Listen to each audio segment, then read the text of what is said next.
to be lots of laughs today. This is the next episode of Music at Maddens with Lynette Fay. And today we have the Belfast Birds and the Blow-Ins. Yay! Blow-Ins and the Belfast Birds. We've just been discussing this. 4 members of the 11-piece collective Biird here in the Snug in Maddens.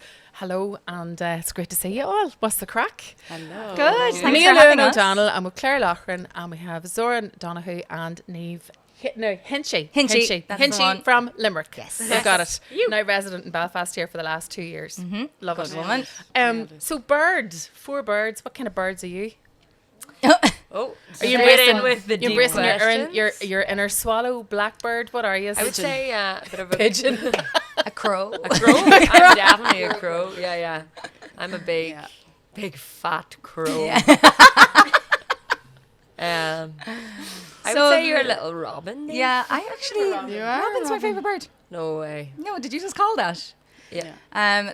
The name bird is actually nothing to do with the species of birds or the animals at all. It's actually from the slang term of calling a woman a bird. Do you know? Being like, oh, she's a fine bird, and reclaiming that as our own. And So we that's are where it all came from. birds Yeah. as well. Yeah, It's like a woman who's like slaying and is Yeah. good looking, and you call her a bird. So that's where that came from. And then the 2 eyes is obviously for the 11. Yeah, there's so much to unpack in what you're doing as a collective, as individuals, in the music, the image, everything about you, and even that idea, of reclaiming things that you take for granted and maybe don't think about, Niamh. So let's talk about you all individually first, because I think the power of a collective is in the bringing the individuals together. So I want to get a sense of who you all are as people and musicians and what you bring to the party, because from the outside looking in, Biird looks like quite the party. It looks like something you really really just want to be is. involved So in. much crack. Yeah. It's too much crack. Too much. I need to Sometimes remove too much. myself. Downfall. Yeah. Not at all, nothing wrong with that. from Bird. We need to Bird has rein in the started. crack sometimes. Yeah. Which is a good thing. It's a good problem to have. Yeah. Yeah. So Mia, tell us about yourself. Mia Lewin O'Donnell. Yeah, well, from Castlewellan, County Down. Started playing the flute when I was about 10 or 11, as you know, Lynette. But our listeners and our viewers might Our not know. listeners, many listeners and viewers. And learned from my mum, Tina McSherry. Shout out, Tina. Woo. Started singing during COVID. My mum, I moved home during COVID, and my mum was like, as long as you're living in this house, you're going to learn how to sing a song. And I was like, fuck's sake. Were you not singing before that? Didn't sing a word of I it. don't believe you. Swear crazy. to God. Like, Yeah. talking about birds, your mother was the original She song was a lark. load. Absolute. Yeah. I mean, talk about slaying. Yeah. Yeah. Yeah. Stunner of Tamlin in the 90s. Yeah. And an amazing singer Yeah. and flute player.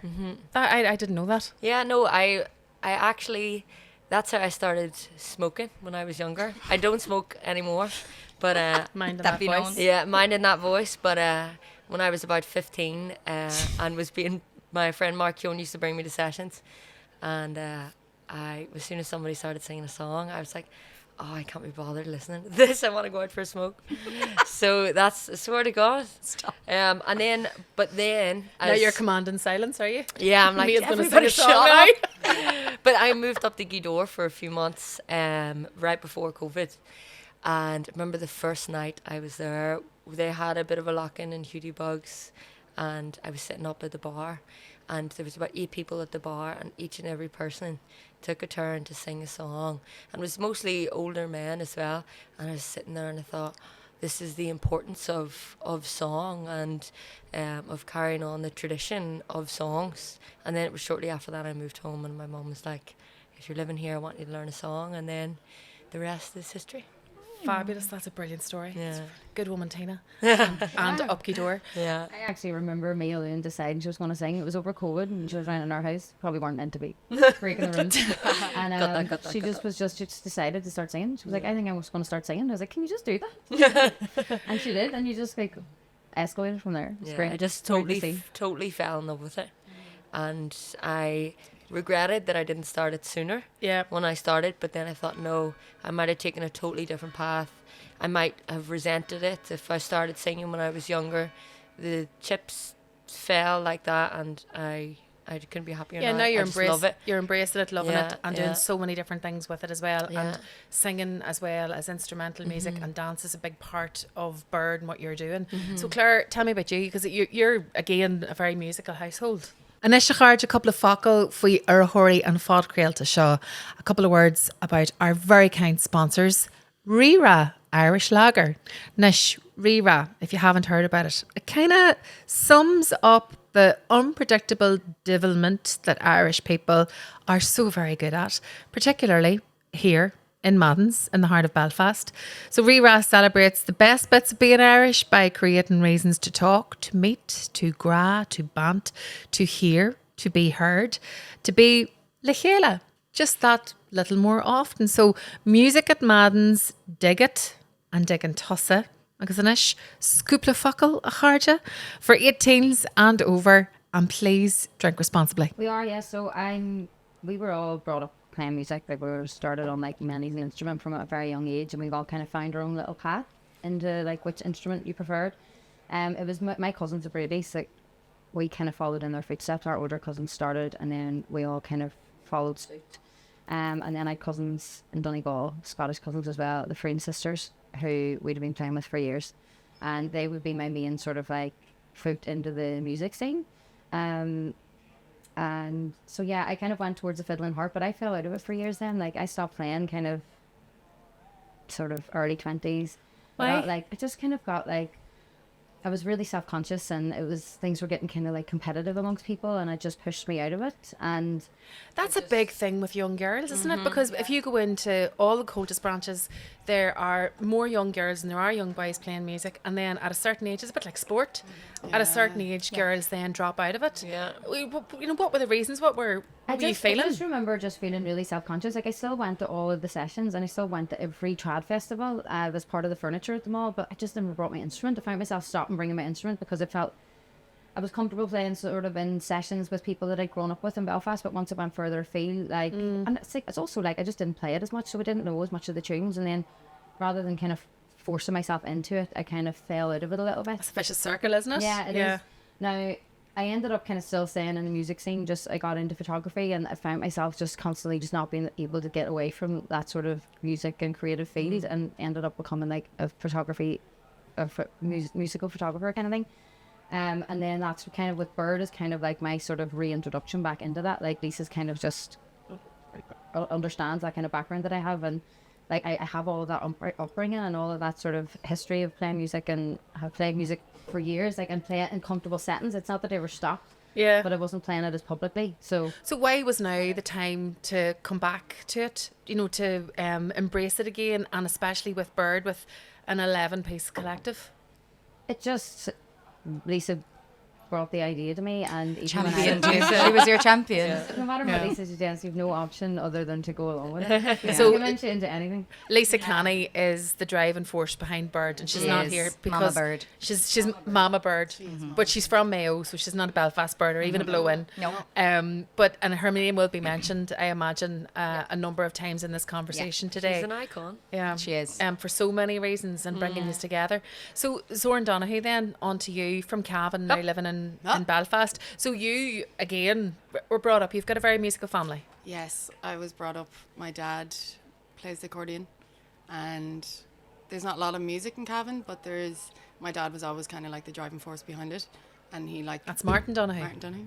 There you go. He brought all the flags to Cavan. So like when I was 12, 13, 14, he was like immersing me into all this music in Cavan that wasn't really there before. There was only like a handful of Kiltus branches and stuff like that. And then I was like, I saw Niall Valley playing the concertina up in Armagh, and I was like, that's what I want to play. Why? I don't know, whatever way he was just playing it and holding it, and his whole like stage presence. And no one else in Cavan plays it either. There's a few. Take that back, sorry. There's a handful of Cavan concertina players. Yeah. But I could never get like a teacher in Cavan, so I had to go to Aisling McPhillips in Enniskillen, and I went to like every workshop and every festival all over Ireland to do it, because there was like not that many teachers in Cavan, just kind of my dad, and obviously don't want to go to him for lessons. Couple of focail in faoi ar a hurry and fod crealta seo Music at Maddens. Music at Maddens is sponsored by McIlroy Guitars. Perfectly balanced, superb craftsmanship, wonderful clarity and tone, a truly unique sound. It's only natural to want one. McIlroyguitars.co.uk for more details. Yeah, but you want to get other inspiration. Yeah, and exactly. You see at 13, 14, Yeah. when there hasn't been much music around the area, you've had some exposure to it, but not loads. And then the next thing is the All Ireland flag comes, not once, but twice, but 3 times.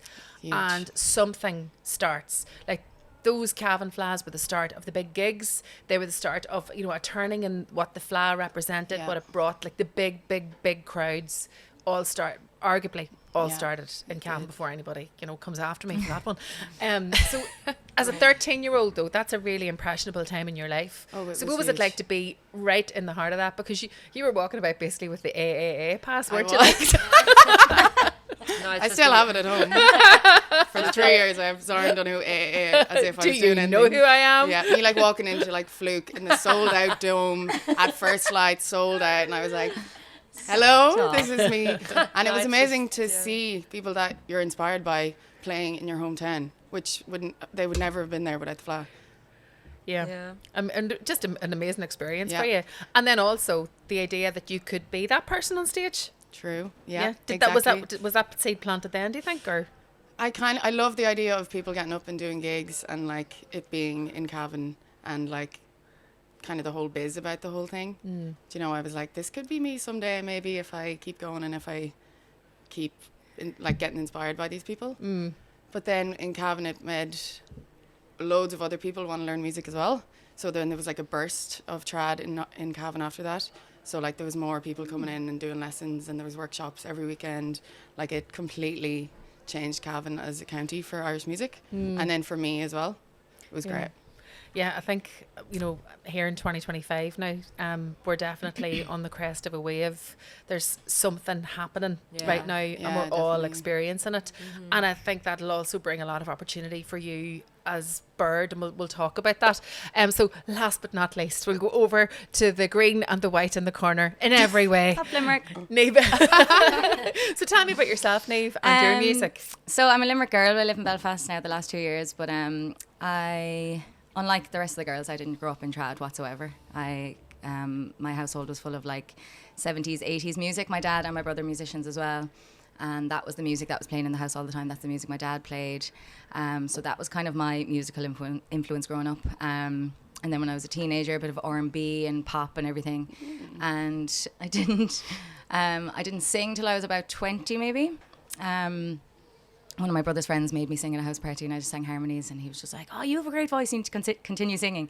And he asked me to be the lead singer in a band that he had started, just a cover band that used to play inside in Dolan's, Limerick, every Friday for 4 years. So that was kind of my introduction into the scene. And then along the line I met Lisa. How did I meet her? Oh yeah, at a party in Limerick, because Lisa went to UL. And she was at a house party, and I started singing with her randomly, and then she asked me to be in her band. So I sang backing vocals with Lisa, still do. This is like, oh my God, probably 10 years ago now. Revealing our age. But yeah, and so it was through Lisa and some of the members of her band that I was introduced to trad. Like there was zero trad in my life, zero. That's class, because now you and Lisa are the lilters. I know. You're now the viral sensations for sitting lilting tunes. I know. And I never wouldn't even consider myself like a traddy or whatever, but I suppose I kind of am. How can you not when you have such welcome with open arms. Niamh, you can't when you have such command of those tunes as you lilt. Oh my God. Of course you are. I know, I love it. It's class. It was so random how that happened, but here we are. How did it happen? I was singing with Lisa with her band, and we were on tour in Germany, and there was a lot of time backstage before gigs because there was 3 bands on the tour, so we did a lot of like sitting around, and Lisa just came up with like a little riff for the end of one of her songs for the musicians to play, and I was like, what will I do when they're playing that? And she was like, maybe lilt it, and then she kind of lilted it, and I copied her, and then we sang it in harmony. We were like, ooh, that kind of sounds cool, let's put it up. as a video online, and yeah, it just like went viral. We couldn't believe it. Like woke up the next day, we were like, oh my god, this has gone viral. So you did this without even thinking about it? Yeah, completely. Like Now you're like champions of like the oldest yeah, tradition. it was a You're complete like, whoops. accident. Like Would you think of entering the fla, like, and going for the title? I don't know. I think you Lisa should. probably would. No, knowing Lisa, but That I would be follow an along. Absolute gay. Yeah. Can we just plant the seed now? It may be too Yeah. late for this year's fla, and well, we don't want you going to Wexford with that one. Would you ever enter for Belfast next year? Would you? Go on. Don't mention that to Lisa because she will make me do that. As if she won't see. Potentially, yeah. Got that. Who got knows? that. Who knows? We're That kind of could be like we're beautiful. kind of, with Absolute Lilt. We're kind of just like floating along and taking all the opportunities that they are popping up. We've recorded an album, 2 albums, so stay tuned for those. Yeah, and we're just really going with the flow with it. Like in terms of live gigs and stuff like that, we're like, how are we even going to gig this? Like it's a lot. Like you're after doing one lilt, you're like out of breath. So we're like, how are we going to do this? But we're just as we go, we're just seeing how it goes. So already, we've only just got the introduction to the 4 of you. That's 4 out of 11. And there's 4 amazing stories here already. Yeah. And the energy that you're bringing to the chat today as well. My God, imagine if the whole audience were in a room. No. Like, You wouldn't get a word in. You would not get a word in. It'd be 5 hours long. So tell me about then this idea of a collective of 11 women. So you've 11 instrumentalists, singers, dancers. You're bringing everything to the party. And it does look like a big party. Neve, you said at the start of the conversation there, even the title Biird, you're reclaiming that what it is to be a bird. Come here, bird. And being a woman in music. Your image as well seems to be very, very important and an integral part of what you are all about. So tell us about your introduction to the collective. Who's the best person to talk about that? I think we all have our own little stories about how we were. Was it meeting Lisa at a Handpicked. party? Yeah. I kind of I got. think I kinda every read single I've, one. I've got that. Okay. Yeah. Yeah, I was in Donegal, maybe the same night that she asked you, but it was New Year's Eve. It was pre-COVID. It was maybe 2018, 2019. All right. So you've been going this long, or this idea has been the genesis of it's been there. Okay. So it was maybe about 4 or 5 in the morning, give or take a few hours. And we were sitting out the back having a smoke, and she was like, I want to have a band called Biird, and I want it to be full of women. I want you to be one of the women. And I was like, 100%. And then totally forgot about it. And then she added me to a group chat, and I was like, what the Biird? What is this? And then the rest is history. Why did you want to be part of it though? Well, I was really drunk. No, I was so buzzing. The idea of like just all of your mates in a band, which is a big thing behind it as well. Like just people that gel really well together, people that are birds, people that get on. And did you all know each other though, or have you been introduced to each We other? all knew We each did, other. yeah. Right. But okay. there was a couple of people that I didn't know before we did Yeah. our first gig. Yeah. I didn't know Sal. Like there's some of them we met I the knew night Sal, but I before didn't know Ethan. Yeah. so- at Trafalgar Square gig. Yeah. We were meeting for the first time, but we all knew each other. We Hang were all on. There was some of the band members you met before the first gig ever, Yeah. which was St. Patrick's Day Yeah. 2024. Trafalgar Yeah. Square. Yeah. Oh my God. When we got to London was the first time we were all in the same Yeah. There room. was Yeah. like we all like We had a all knew Zoom call someone. and No one was stuff, an yeah. absolute stranger. Actually, Hannah, our drummers, knew we got her from. I'd never met Aoife Kelly, no idea who she Yeah, was. same. Yeah. Yeah. Um, never met Sage. Sal, never met Hannah. Yeah. Which is mad how it all clicked so quickly. Everyone just got on Brilliant. so It well. just goes to show. But Yeah. Lisa did so well to pick them, knowing us and Yeah. knowing that we'd get on with them. Yeah. It's that Lisa knew everyone Yeah. personally and knew that they would all get on, and it's like she chose like a range of like different musicians, absolutely, and she knew that she would have dancers involved. But there's Yeah. also like everyone brings other values and other skills to the whole Biird idea as well. Like Neve does social media, like there's photographers, there's fashion designers, and there's teachers, and like everyone has their own different skill sets that actually end up coming through that all feed into why a band survives, I suppose, as well as just playing the instrument well, do you know? Yeah, and do you also think it's personality and energy is Oh, a big yeah. part of it also? Hugely. Yeah. Totally, yeah. And even Lisa would say that a lot of people that are maybe negative about Biird, they want us to feel because they think that women argue all the time like that, and it's just so not the case. We get a lot of comments of like, oh my god, 11 women, like the drama. There must be an awful lot of bitchiness there. That's it, Not at all. We're just exactly. all There's sitting literally and not. having a ball. Because everyone loves it, the idea of it so much and has loved the experience, we go out of our way to communicate with each other whenever there are. It's not like it's completely flawless and like problem free. It can't be. But we all know how to communicate properly, and we're all deal with things as adults, and we all know that like the only way to get through this is to support each other and to be honest with each other. And it seems so far to have worked, and like any issues that we've come across have always kind of. So resolved. you've very clearly and very smartly set a lot of boundaries there. When there's 11 women coming together, you've been really realistic about what the downfalls could possibly be, and then you've put things in place to counteract that and mitigate that in order to get the best out of everybody and the best out of the collective. Yeah. Which is just pure sensible. Yeah. Do you know? So this idea then, we'll get to the music in a minute. And it's not to labour on the idea of 11 women together, but it is unusual. It's unusual to have this number of people in a band, full stop, right? Never mind 11 women. But the power that there is in, personally, that I think you see 11 women, like I'm delighted because my 5-year-old is going to look at you on stage and think, I could be that. We didn't have that whenever I was growing up, You maybe had Sharon Shannon, you'd Mary Black, you'd Woman's Heart, and that was a different type of collective, which again left an indelible mark on a generation. And you're doing something completely different here. So what is it you're doing when you wanted this idea of changing the narrative around women in traditional music? What is it that you're changing? It's perhaps like one of the things would be the image of it. It's not to suggest that like what anyone has ever worn in the past is not the right way to do it. Like every other band that has come before us has had their own personal looks and that each part of their own.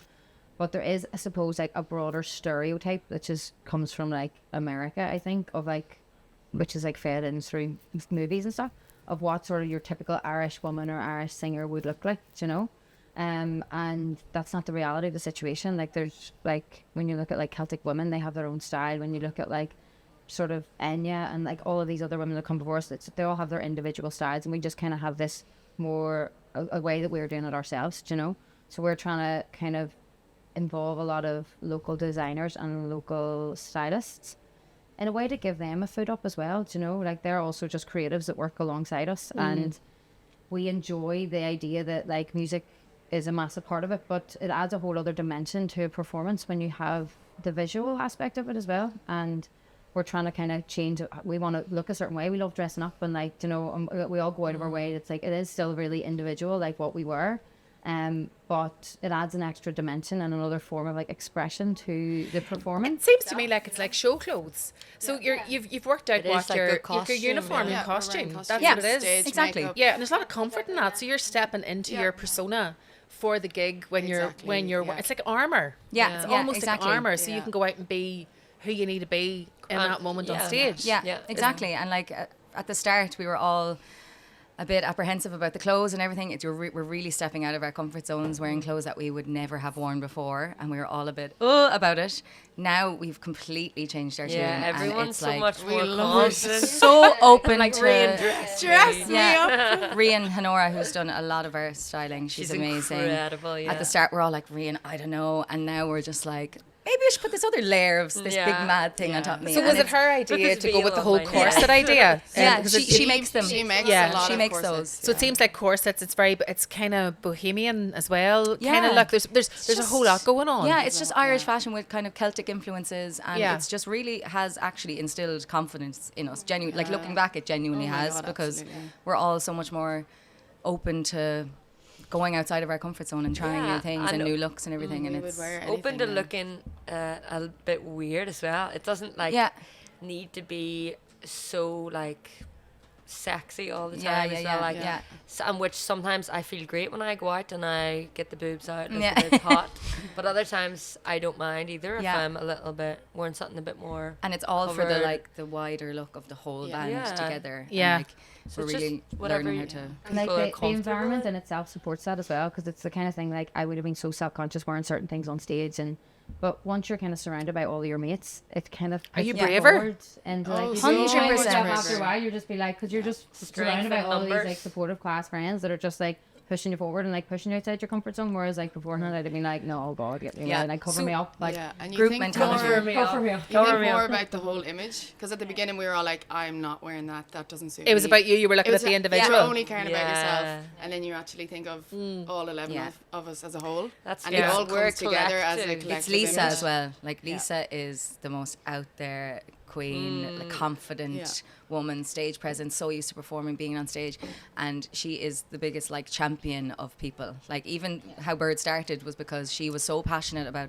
all of the women in her life that she thought were incredible musicians and wanted them to be platformed. Like that's where the inspiration came from. This is 10 years in the making, this idea. I remember her talking about Biird literally 10 years ago.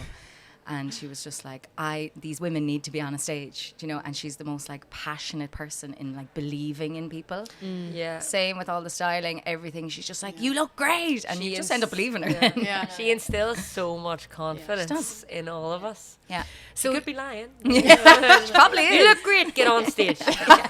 And there might be an element of that because Yeah. you know you have to make sure that you get the best out of people when you've got so many people together, and you know someone does have to be the manager, I suppose, if you like. But so you know it looks to me like the whole look plays into you know getting you on stage, the idea that it's 11 of you as well, and then you have the music, and there's so many layers because most of you have 2 instruments at least. And then you've dancers, so you know the visuals, I suppose, also the rhythm that can bring to the music. There's just, it looks like it and feels to me like the possibilities are just endless when you have a band like this together. So how do you control that? Because it's, you know, how do you take it from this and maybe channel it a wee bit so that you get your show together? At our gig in from the top. At our what's the question? It was taken. The question, Mia, was, and we'll put a pause on the hard base. There was the question Really was, with so bored. many of you together, right, and a couple of instruments each, there is so much possibility there, right? So the challenge you have then, if it is a challenge, is to streamline that ever so slightly in order that you find your sound, you find your show, you know, and then obviously you're going to add to it. You can diversify, and you can do so many things. There's so much possibility with it. But getting it off the ground, how do you go for it? And what is the sound of Biird, or how has it developed then?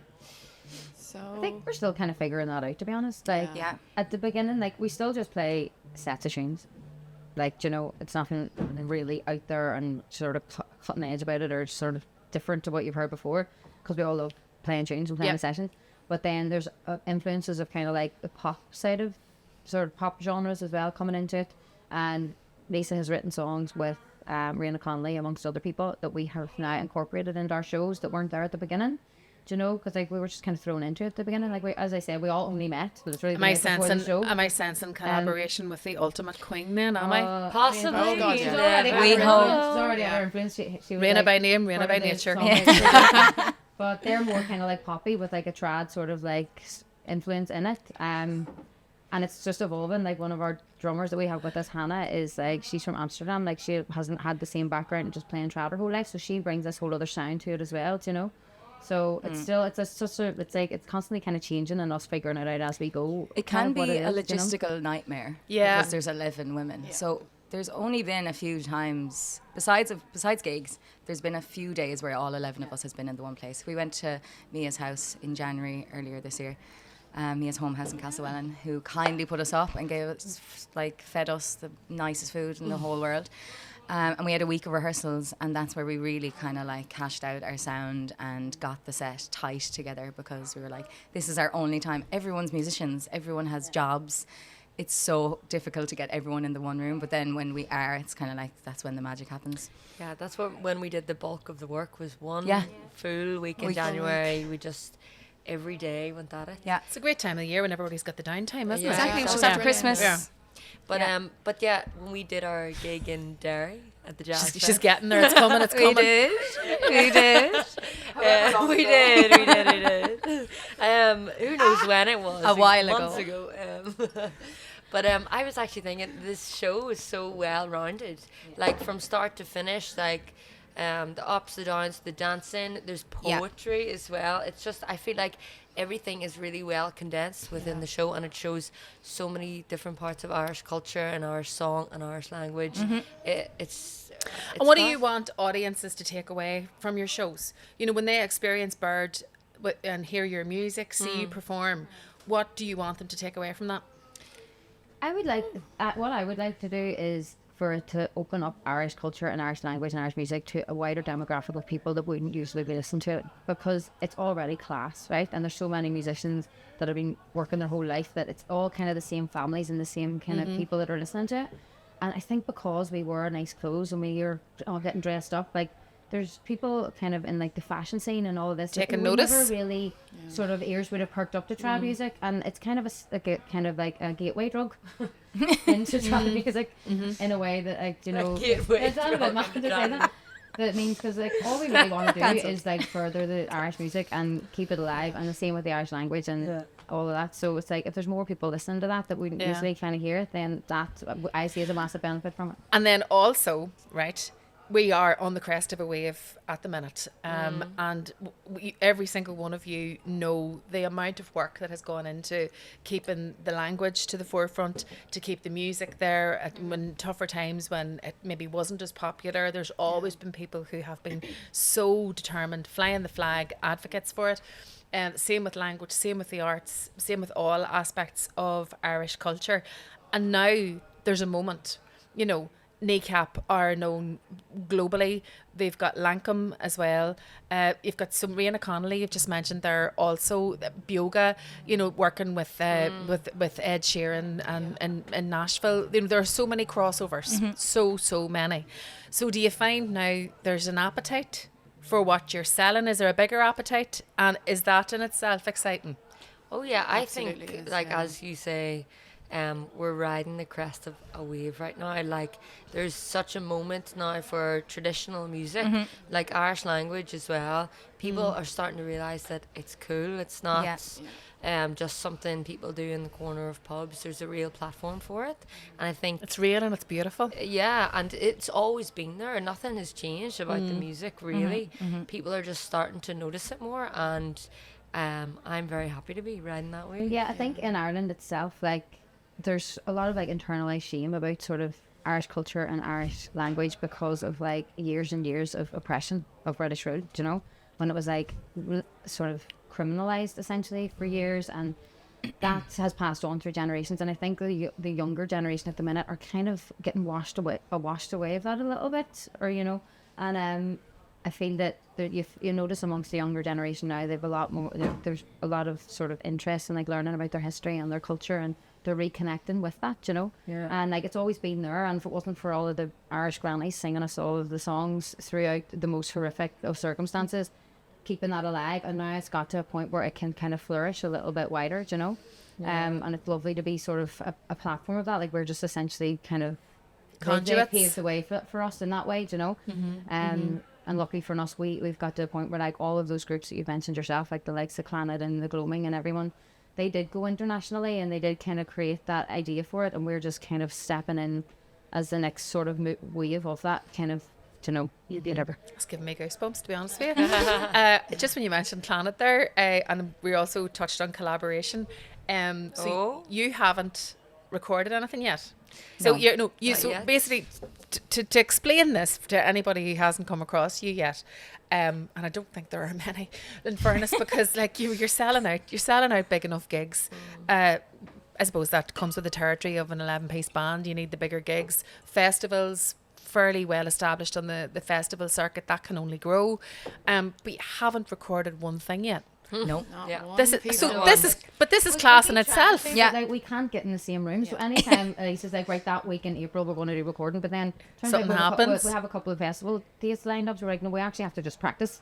Do you know, for like Yeah. something else will end up taking. And we've got this far without doing the recording thing, and we absolutely have to do it soon. We Like, do. It's a bit of a joke. We do. We do. But I'd say yes, once we mad. get like the festival season over us, we'll Yeah. step in. It'll be We'll more of be an in end for of the a year kind of thing. Brilliant. Yeah. So on that note, then I've just been reading up a few interviews, all the rest of it. We notions that have been dropped here and there. We hints maybe about collaborators, possible collaborators for an album. I'm looking round and you're like, no, we're not saying, can't say. No.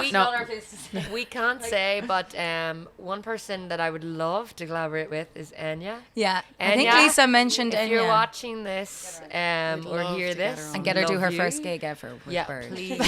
We love You you. could just go up to Leo's during the summer Yeah. and just Yeah. basically take Get up Lisa to her. just sit in the corner. Lisa could absolutely Enya, I believe in you. It's hard to find even when you're up. and Manifest started it. Manifest Yes. it. You know, it might happen. So Anya would be Yeah. the ultimate one. Which That would be Anya track? iconic. Do We'd write something new with her, I think. Oh, we'd have to We- bring we- in. I'd love to Yeah. see his cover on Orinoco Flow. We did. Oh. What one did we do? Who can say where you're wrong? Only time.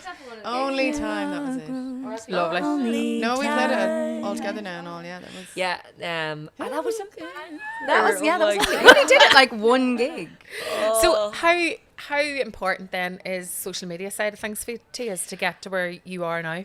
So I do the social media. Yeah. Actually, my uncle Johnny the other day was like, This is John Bring him up. McSherry. Yeah. Yes, but he was like, your social media has just gone from strength to strength. Who is it that's doing that? No way. Yeah. It's Ah, like Sneeve. that's really nice. Yeah. Because I'm actually new-ish to the social media world. I only got my first job in social media like a year or two ago. No 2 years way. maybe. I didn't know Yeah, that. and obviously being one of Lisa's best friends, she was just like when Biird started, That's she was your like, job. I need someone to do the page. So I was just like, perfect. So that worked out perfectly for me. But yeah, it's really important, I think. I mean, that's how you connect with people these days. Like, there's such a power in social media, like getting yourselves out there and reaching people that you would never reach globally. And then the plan is just to like show our personalities on the page. I don't know if you saw at the very beginning of Biird, we did an introduction for each Yep. bird, which I think was a great shout. That was like Lisa. That was Lisa's idea. A background of each bird, where they come from, their musical influences, all of that. So like people feel like they know us now. And then it's just keeping the crack alive in all of our posts and community. It's, you know, it's kind of like putting that forward, that's like a pillar of Biird is our community and like inclusivity with our fans and everything. So I think our socials kind of represents that. I think you're doing a great job on it, and the initial introduction, it awoke a curiosity, and Yeah. also I thought an excitement. Yeah. And just if we're nearing the end of the conversation, and you really could keep this going for ages because you've so much to say. It's brilliant, and I love as well that you're only at the start of something. And I've no doubt, and I don't underestimate how difficult it is as well. At the start of something, it's hard. The graft is long. You have to put in the hours, the hard yards to make something out of it. But then, as women in music and women in trad music, is there a difference being a woman in music or being a woman in trad music? And what is it, do you think, as young women, you're setting out to really achieve? How are you using your voices? Well, I just hope that young girls can look up to us, and I know I've been in a session where there's about 13, 14 men, and I've been the only girl sitting playing, and I know you could look at that and say maybe it's just chance, but it happens too often. You know, women after a certain age, I think, feel like they can't play music anymore, they can't do it professionally. So I guess to show younger girls, younger women that this can be a job for you if you want it to be. This can be something that you can do for your life. And yeah, that's what I would like to show the younger generation anyways. Claire, Yeah. what about you? You were saying there about like whether it's different between being a woman in music and a woman in trad. It's hard to say because that's the only reality that we know, really. But I'd say that they suffer the same sort of struggles in that, like, they're suffering from objectification, and just like the amount of women that we know personally that are sort of a bit older than us that have like went on tours and have all these like just awful experiences of just being made to feel uncomfortable in certain environments by specific people. Not in any way that's like the majority of people in the trad scene. Like, we love the community 100%, but there has been sort of a nature there that it hasn't, it's unfairly balanced, or that there are sort of discrimination. There is discrimination there in a way, and I think in the trad scene and in globally as well. Well, I suppose in the trad scene at the minute, like the fair play movement have highlighted that there is an imbalance in sort of particularly in festival lineups and all of that, and they've made great changes in that regard, but there is still a lot of work to do, do you know? And I suppose like we have sort of come out of nowhere like over the past year, and like there's been so many people wanting to book us, and you know, it's kind of hoping to platform then gives this opportunity for other women to be platformed, you know. So yeah, I don't. Yeah, there's a lot there. And Zoran, what about yourself? It sounds like I'm just copying Mia's answer. Nope. But I'm not. I swear, I was gonna say it.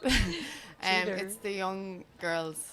That, So we teach up in Glengormley, up in the North Belfast, the North, and like the amount of kids that I teach, and then like talking to the parents after, they're like, my children are obsessed with Biird. They love what you are doing, and like.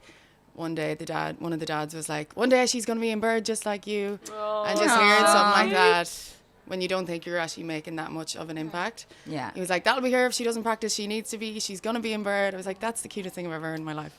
There you go. Yeah. There you go. So that's when if you're having a tough day or one of those days Yeah. where you just don't feel like going on stage. Yeah. That's your exactly. motivation, Exactly. isn't it? Yeah. And then what about you, Niamh? Yeah, just like Biird is a product of and is inspired by all the women in music that's come before us, and we want to be an example to the women and young girls that are coming after us, and just like we are just a group of best friends. Like we want to look like that and be relatable, and like to instill in young girls that like they can too play music and get up on stages, and like being on that side of the stage is one thing and being up on the stage is another thing. It's such a privilege to be up on that side of a stage and to actually have an emotional impact on people in the crowd and young girls, and have people in tears and stuff. Like, as you said, if you're having a bad day, you don't feel like doing a gig, like that's the perspective that you have, is like actually having an impact on young girls and stuff, and putting confidence into them is amazing. And this is like, it's such a special thing. We look back on this for the rest of our lives, like show our kids, our grandkids, and just need to like never take anything for granted. And Well, you talk about feeling that Biird is a group of best friends. It has just felt like we've just had friendships have been created here today, just sitting around having the crack and having the chats. It's just been great to talk to you. Lovely. Thanks so much. Thank you. Really enjoyed it. To be continued, I feel. I hope. Absolutely. We'll be back next year. Right. Yeah. Promise? I swear to God.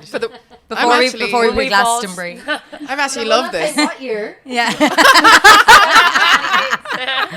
In the following year to this one. Yeah. No, we'll have all split up. We'll be doing our solo interviews, telling the story. Crash it out at some point, so we're just riding the wave. Not at all. Exactly. Not at all. You enjoy every single second of it. Thank you so Here, much. it's been great to talk to you all much. today. You Míle too. maigah, míle buíochas.